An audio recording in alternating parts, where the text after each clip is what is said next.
оқушылар, бізде үлкен конкурс. Мектеп ауласында тұрған осы хабарландыру тақтайшасында бейтаныс оқушы емес, өз мектебіміздің оқушыларының суреті тұрған дұрыс деп ойлаймыз. Сондықтан бұл жерде сенің суретің тұруы әбден мүмкін. Ол үшін шарт оңай.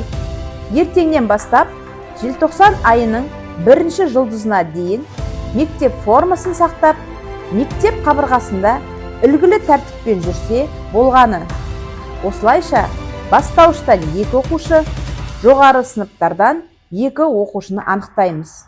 Одан бөлек ерекше тәртібімен, мектеп формасымен көзге түскен оқушыларға бағалы сыйлықтармен де марапаттайтын боламыз.